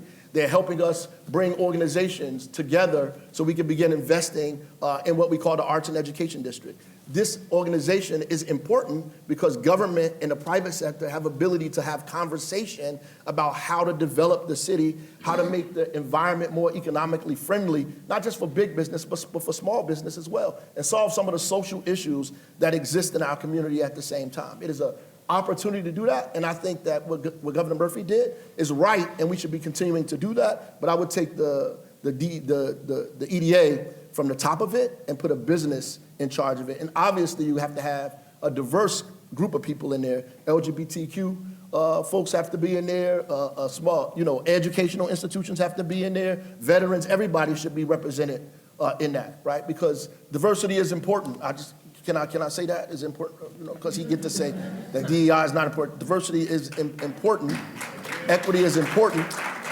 Inclusion is important. I have to say that, there's a brotherhood in sleeper car porters and maids. There's a union that was created by black people who were serving on trains, feeding people and making sure they were okay. They were called porters and maids, started by a guy named A. Philip Randolph. Most of those people in those jobs were doctors and lawyers and all kinds of other things that they went to school for, that they have education and merit, but could not get the job in their field, and the jobs that were available to them were porters on trains. So we paid a price a long time ago to be in any of these rooms where the doors that are open. Remember, we're talking about the council, whether you would keep it, how you would diversify, and whether you see that as an issue. I would keep it, obviously, but unfortunately, they miss some communities that have to be included. I would have BIA in the chamber lead it, to be honest with you. I know Tom was pushing it for a long time because they're already there. You know what I mean? This is what they do. And they should get together. And honestly, not that I don't want to go to the meetings, but sometimes you get in the way when you go. Let them get together, come up with a blueprint, come back, and let's see what we can and can't do. Look, my reputation has always been that I'm brutally honest and very direct. And I'm proud of that because I don't believe in lying to people. People come up to you and ask you a question and you know what they want you to say. I won't do it. So one, it was a good idea to create the panel. It really was. But we have groups in the state of New Jersey right now that should chair it, and they should be coming with us with reports, and not just to give us a report, but actually something that we actually can accomplish. You know what I mean? Because these organizations do make up. We got the Veterans Chamber. They're all here. We should put the leadership of all the chambers in the meeting, because when we do that, we're going to hear the issues from each. So, yeah, I think that it was a great start. We shouldn't have to do it, in all honesty, but we're at a point and a place in New Jersey where we have to do it. Bill Spadia, the council, good idea, bad idea, and how do you see the representation or lack thereof? So I'll start with the blunt answer so they can get the groans out of the way. Council's gone. We don't need another study. We don't need another council. We don't need more talk. We need action. It's interesting to me that everyone up here, all of my opponents have all served in government, yet they're all up here telling you what they will do. My question to all of them is, well, what have you done? $200 million in black Because if you look at Newark alone, let's talk about Newark, Mayor. How about the water crisis? How about the fact that 9 out of 10 children in this city cannot read or do math at grade level? We have an education crisis in Newark, All right, we're going to save that for debates, which will be coming this spring. But you've got a bunch of politicians up here telling you what they will do. I say you judge them on what they have done, and what they have done is nothing. Can I tell you? That's not true. We did a lot. We did a lot. Wait. The question is about the council. Right.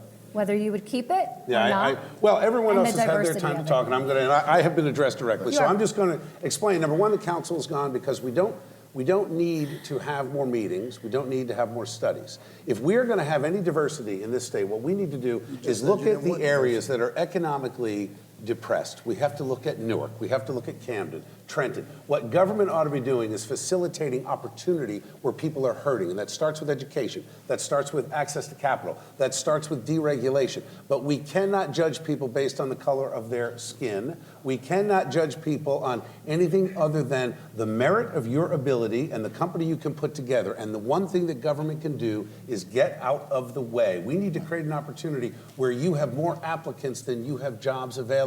We don't have that now. We have a crisis of employment. We have shortages in nursing. We have shortages in law enforcement. We have crises in infrastructure. So when we end the sanctuary state and when we end DEI, we're going to get this back on track to say, what does government have to deliver for the people of New Jersey, and can we empower small businesses through lower taxes, deregulation, and economic opportunity to get the job done? As governor, you will see that I will be very colorblind. It is about delivery for the people of New Jersey. Sans a council, is there something like a Department of Commerce that you envision? We don't need more government. No Department of Commerce. That is an absurd statement that we need a Department of Commerce. Guys, government doesn't create the opportunity. You do. Government has to get out of the way so that you can do what you do best and start that business. But you can't do it in New Jersey because the taxes are too high. The regulations are too onerous. We have too high. Our insurance costs are too high. Our cost of food is too high. Our crumbling infrastructure, energy costs. Look at your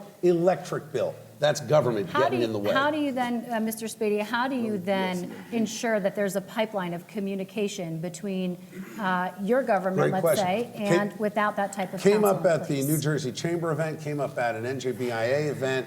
We have to have business leaders and local stakeholders in the government. We've got a tremendous opportunity to hire thousands of people to bring them into our government. And the way it's been running for 30 years, it's all political patronage. Why don't we ask the professional politicians how diverse their hires are when it comes to their political donors? Because that's who has these jobs.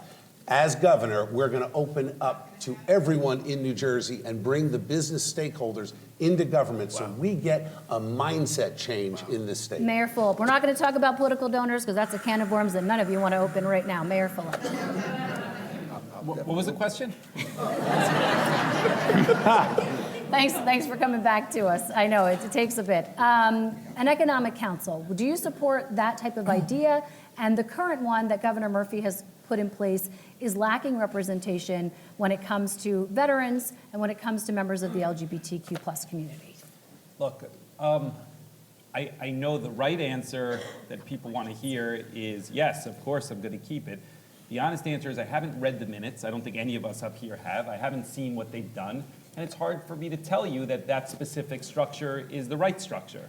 I think having input from the business community is important. I think we agree upon that. I couldn't sit up here and tell you that that is the best structure and I will keep it because I don't think any of us have read the minutes. I think that's pretty clear up here. So I don't know is the honest answer. I think we're here because we're going to facilitate a better business environment.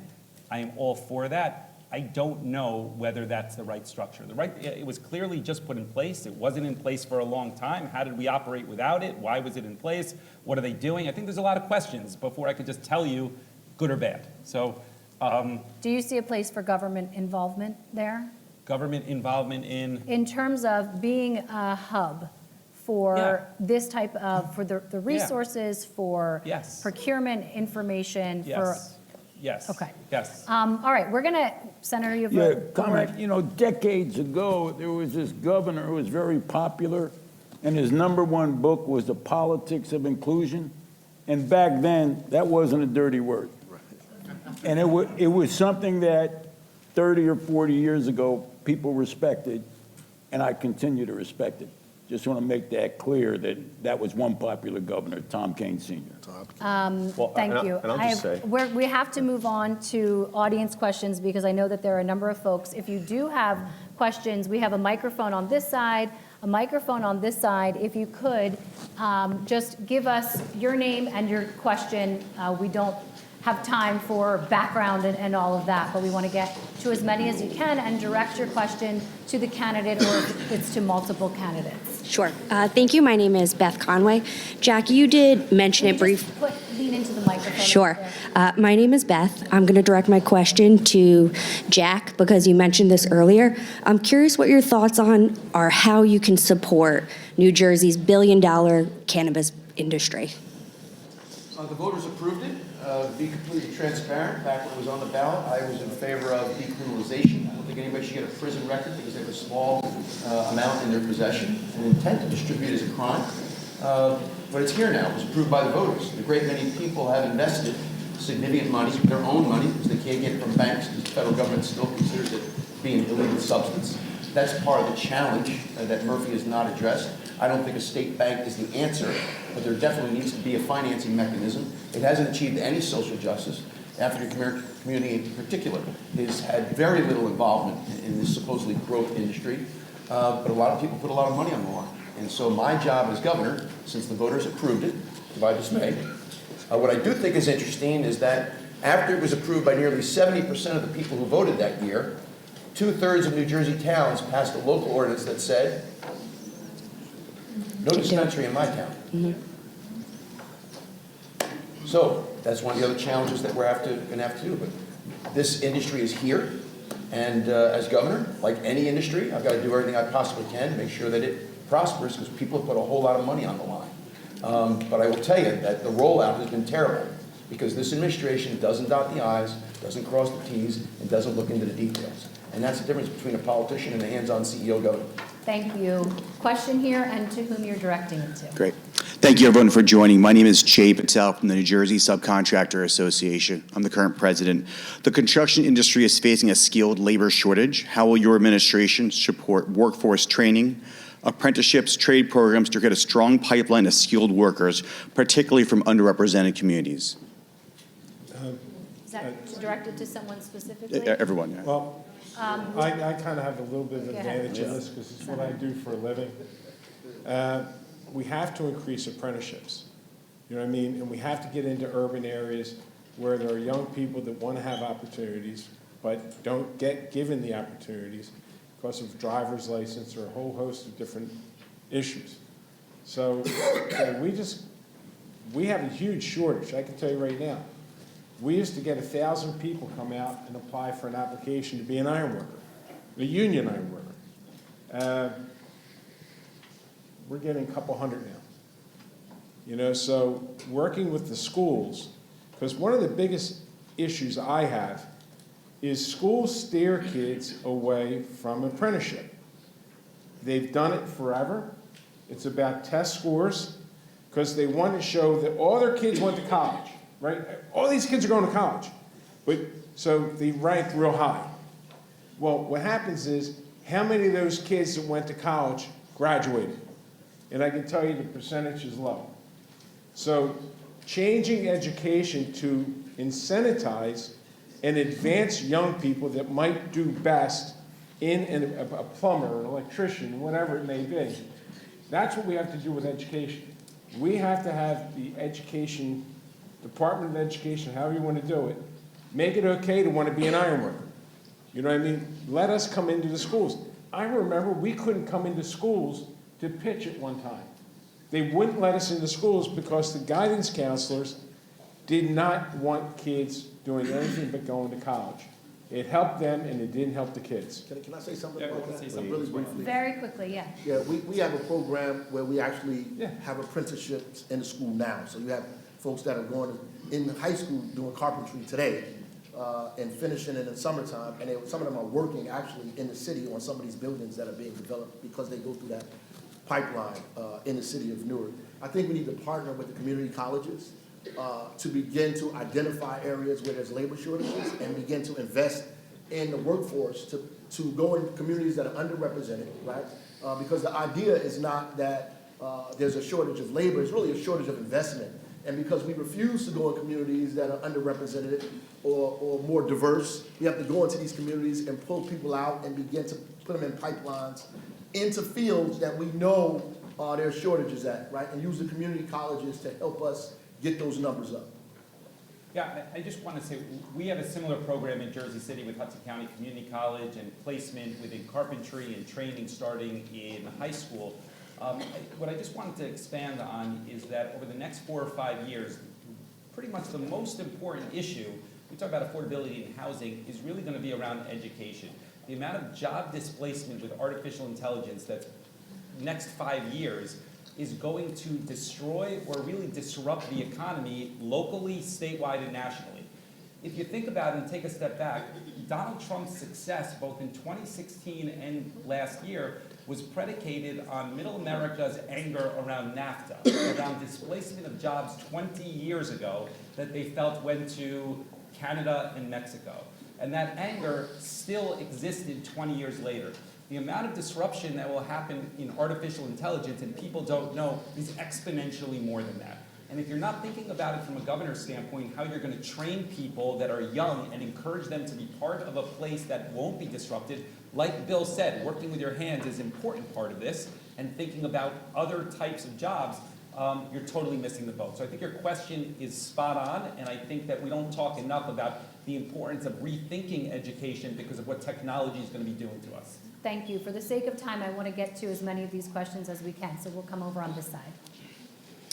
Good afternoon. My name is Tara Williams Harrington, and I own a small business that works with children. We learn, build, and play with Lego bricks. My question is around taxing and taxing the small employer. My background is in employee benefits. One of my biggest issues is with the family leave, in the sense that we the small business is paying the same as the large corporations are in taxes for our employees who need to take leave. One of the biggest issues with leave, and the reason why we need it, is because the short-term disability plan in New Jersey has an 8-day waiting period. If you eliminate the 8-day waiting period, right, then you won't need as much. The employees can have what they need to take off. And my question is, what do you think about that? Do you think that needs to be changed, or at least change the number of employees that you have and reduce that for small businesses, or at least to reduce the amount that we pay, because that's really ridiculous. My other thing around taxes has to do with the W-30 report, in the sense that as a small business, we have 5, 6, 7, 8, 9 employees, right? If we miss sending it in, the fine is what, $10? Right. But the penalty is $500. Right. What sense does that make for a small business? Can we do something about that? Is there a specific candidate you want to direct the question to? Okay, so if anyone wants to weigh in, we'll try to keep our I'd like answers to talk short. about paid family leave, because it was my bill. Yeah. I was proud of it. We made it 12 weeks. I thought we eliminated the waiting week, or they were going to, if not, they were focusing on eliminating it. And look, I left a couple of years ago, not that I was planning, but I left. But there is discussions now in the legislature about lowering the number of employees. You know, it was at 30 at first, because we wanted to make sure that we weren't hurting businesses and they were working, you know. So there's discussion right now, and there's bills right now to reduce the number of employees that you have to have in order to get paid family leave. But I got to tell you, it's one of the greatest things that I was ever involved with. And it came out of the birth of my daughter. She was in the neonatal unit for 75 days. Deal with that and have to go to work every day. You're going to want to be home. I know, I agree with It can be worked on. It's like anything else. Legislation, and for my fellow legislators, we think we do it really well, and you walk away from it. Well, every now and then you got to go back and look at it to make sure it's working the way it was intended to work. Eliminate the waiting. Eliminate the waiting. The reason that they have the waiting is because there's such a sense that there'll be fraud. And I think that's part of the challenge. I think we have to start trusting our employees and trusting our small businesses and say, let's get rid of that waiting period. But the general concept overall is we've got to lower your taxes. You know, we need to get to a point where we can start to fund our government in a better way to continue to raise the cost of doing business. I mean, our corporate business taxes are north of 11%, and we've got our neighbors that have it at 4%. So we have a competition crisis in this state that comes right down on you, because where we lose a big business, a small business picks up the slack. It's not fair. Bill Spady said the rest of us are politicians. And bottom line is, that means we actually have to do something. Sometimes it's not perfect, but let's go to the small business. Thank you. The reason I like two-party government, because you get compromise on bills like that. Sometimes in one-party government, whether it be Republicans or Democrats, somebody has an idea and nobody wants to push back on that idea or compromise. When you have two parties, sometimes you end up in the middle on the issue, which I think is normally where most people are. And that's why on your issue, that's why we need compromise to make sure small business not caught up in the big business that have all the lawyers and extra employees they can put in during somebody on leave. So I think you raised a really good issue. Thank you. Thank you. Next question. Good afternoon. My name is Lorena Loyola. I represent the Voice Radio Network in New Jersey. The question that I have is, would you implement more controls against illegal business and operations that are creating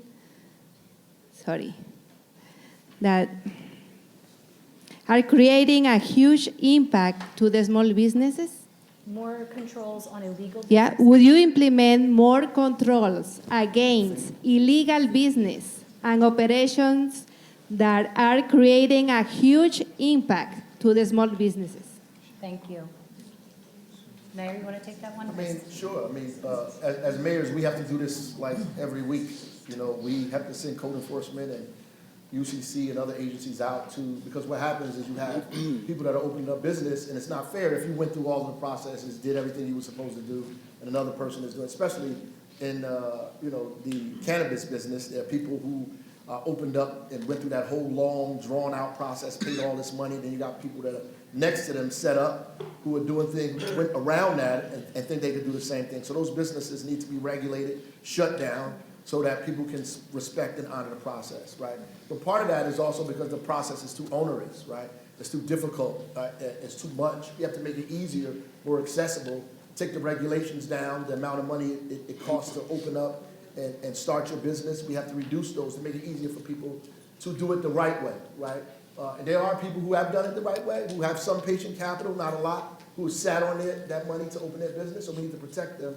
By closing other businesses down, we're doing it wrong. Absolutely. Thank you. Next question. Thank you. Yep. Kevin Villalba, Dynamics Multilingual. Language access has become a major topic of discussion recently. Many New Jersey residents with limited English proficiency struggle to get access for essential services like healthcare, education, legal aid. So what are your plans to improve language access across state agencies? And would you support legislation requiring all state departments to provide multilingual resources? Is there a specific candidate you'd like to General question. Yeah, I absolutely think you have to make it more available by expanding the language barrier, knocking down the language barriers. So yeah, I would support that. Absolutely. Yeah, I agree. Look, I mean, I think it's more important even now when we see what's happening at the federal level, that we allow folks to have access to information, and we know that that's going to affect, outcomes, right? We want folks to be able to utilize services, to be able to get the care they need, whatever that might be. So, excellent point. Can I read something? Just for Bill's It's gonna go down edification? the line, but Because he called go me for it. a liar before. This is the AI generated thing. It says New Jersey, the population is 51.9% white, with 12.4%, it goes through all of this stuff, the multiracial thing, but it also says that 48% of the population identifies itself as non-white or mixed race. And that's Our latest census data So- did show that right, we're but moving the toward a the census majority data is, minority population. right, so I just wanted to make it clear, and it goes to the question that he asked, these people not even reading what's happening, how do you govern the state, don't even know who's in it. But at the end of the day, it goes to what That's the not what point, I said you were the lying point, about, the point that he's making clearly is that we have to provide access to people all across government and access to folks, and language should not be a barrier. So we need to make sure that most of the things that we do are multilingual. We work hard in Newark, and we still miss the boat to translate everything, right? To make sure it's in Portuguese, to make sure it's in Spanish, to make sure it's in Creole. We have to do that. We even do that for our state of the city, and we're still missing the boat. So that has to be done. So I 100,000% agree with this question. Bill, go ahead. First of all, let me just say, Ross, I hope you are the nominee of the Democratic Party. I hope you're the Forward to nominee those as well, brother. I really look forward to So you're in a safe space now. There's a lot to the general I'm safe public. wherever I go, Now, because God knows wherever I am. I hosted a show on Fox TV for 7 years, and 70% of my audience, Black and Hispanic. 7-0. So what's interesting to me is I would like to know what, accessibility to government services is one thing, but I'd like to know what the burden is once we eliminate the sanctuary state on day one. I'm going to repeal the 2018 sanctuary state executive order. I'm going to rescind the 2019 immigrant trust directive. So we're going to take the state in another direction. We have more than 900,000 people who are here illegally.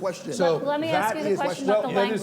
The language, he's asking specifically. But I'm saying the reason that it is a crisis today is in part because we have so many languages that need to be accommodated because we have nearly 1 million people here who are here illegally. So I would say, I would table that to see where we are after we rescind the sanctuary.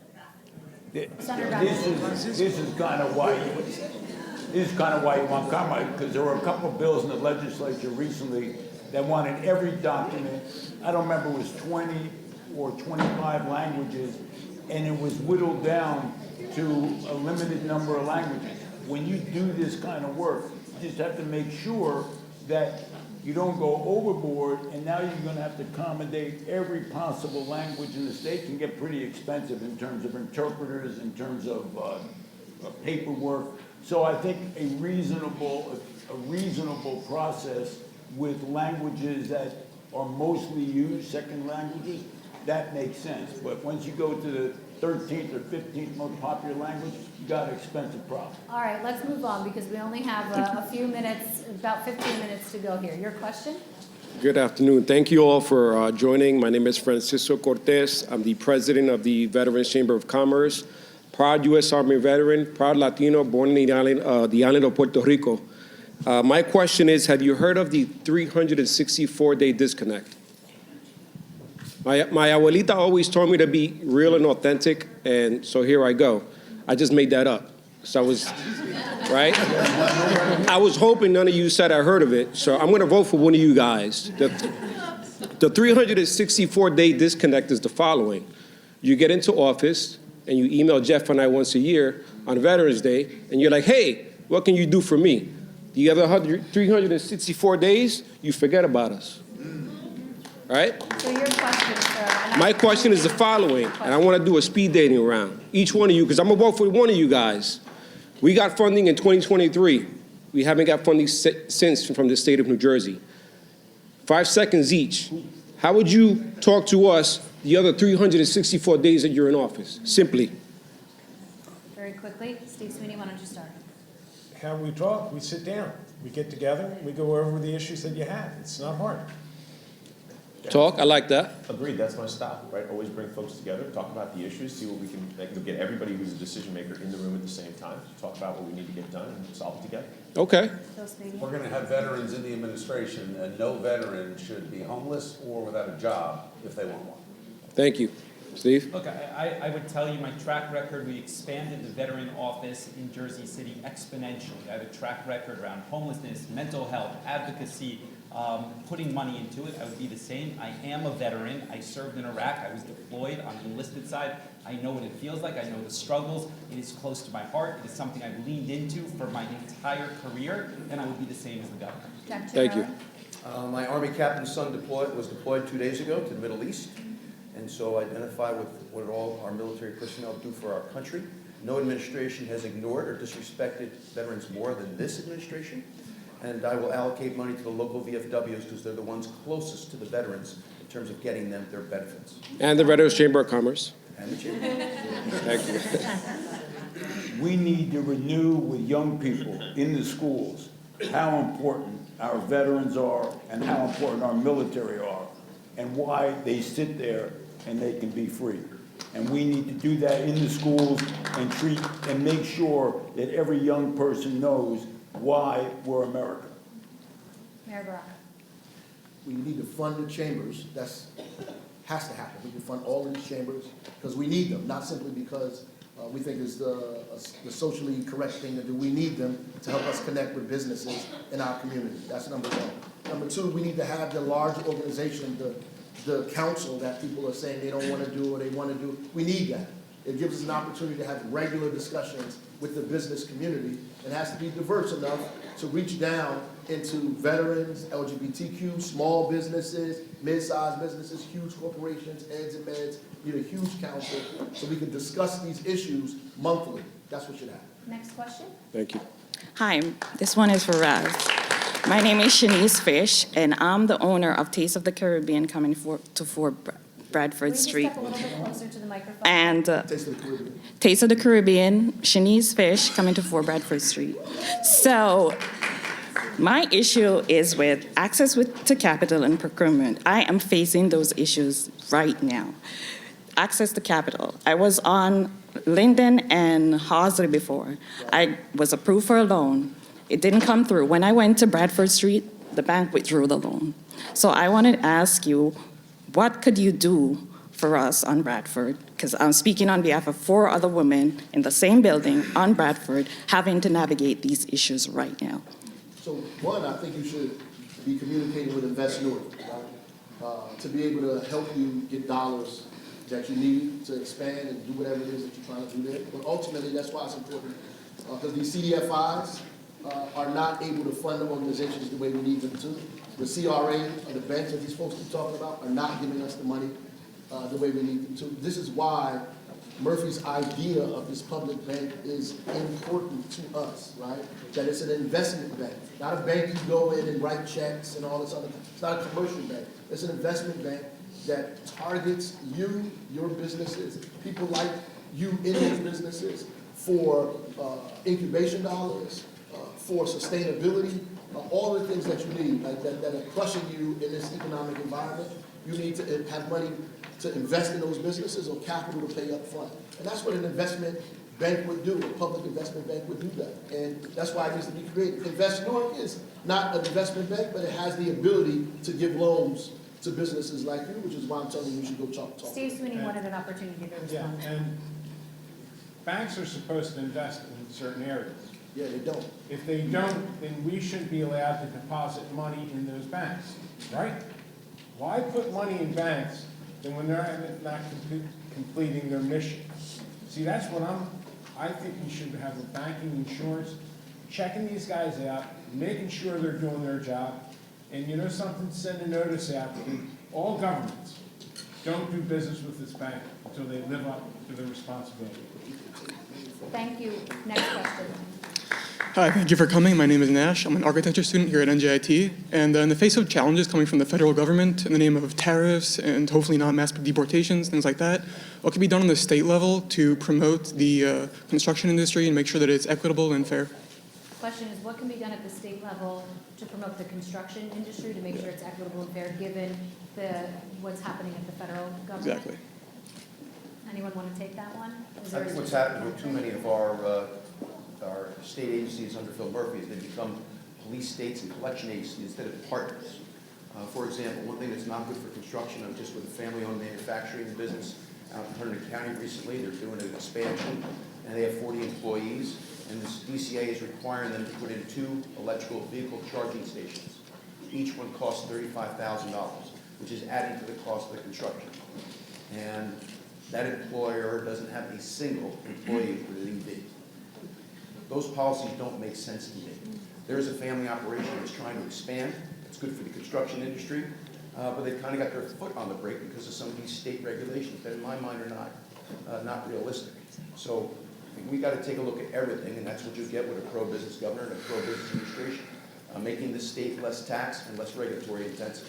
Let me come to Sean Spiller first. And then You asked the question of how do we make sure we're diverse here, right? By making sure everyone has opportunity. That was the question. And specifically, when we talk about apprentice programs that exist, as mayor, I've seen it where you bring someone in, they've got a program, but it's not as diverse as we want to see, right? So we've got to work with the labor organizations to say, hey, you guys are standing up these programs. Let's make sure they're truly diverse. Let's make sure we're going into communities where folks want to have some of these opportunities. So we've got to focus on that because we know nationally right now they're working on it.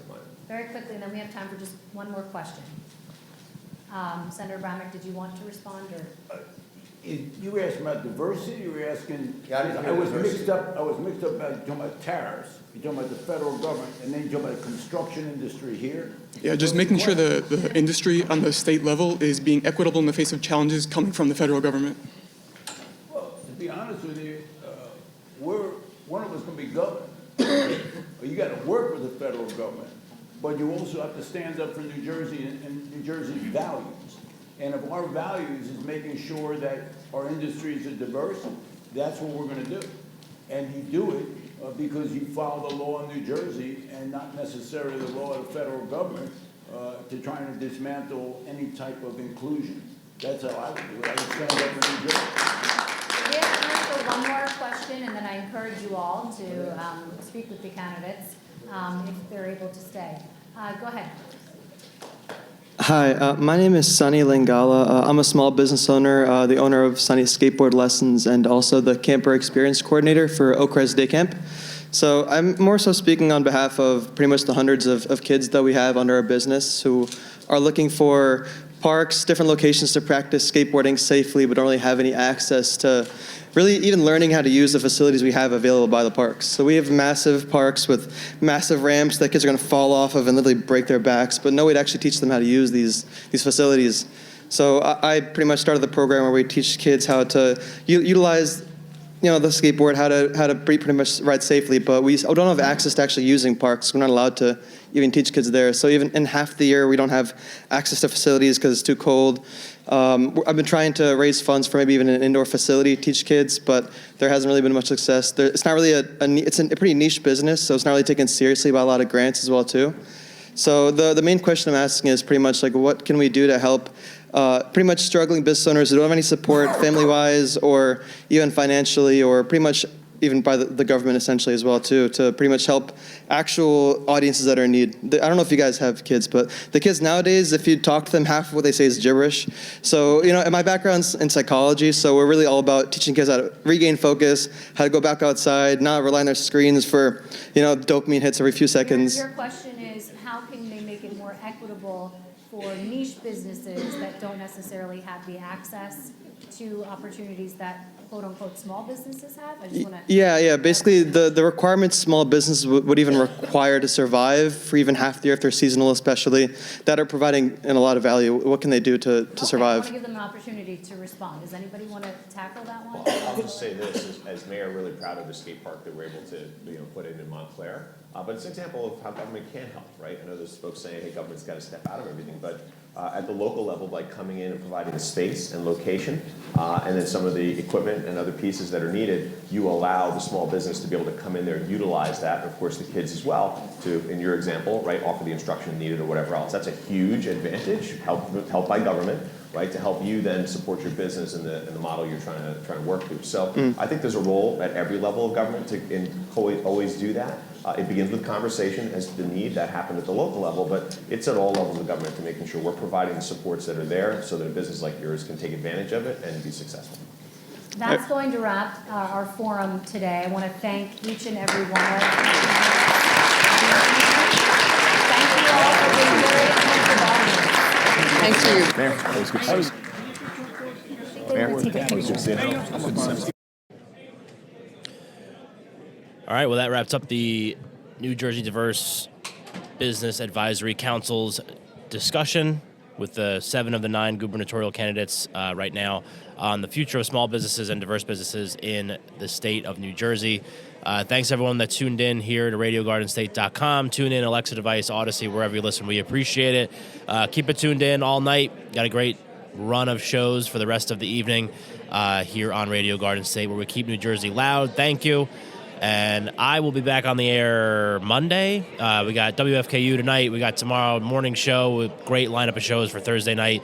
We will be live, me and Papa Reese and Jim, with the Jersey Devils broadcast tomorrow night from the Prudential Center, 5:30 to 7. So make sure you tune in. Then listen to us live here on Radio Garden State. So thank you, everybody. If you want to learn more about the New Jersey Diverse Business Advisory Council, head to diversechambers.com and check it out. Thank you, and we'll catch you later.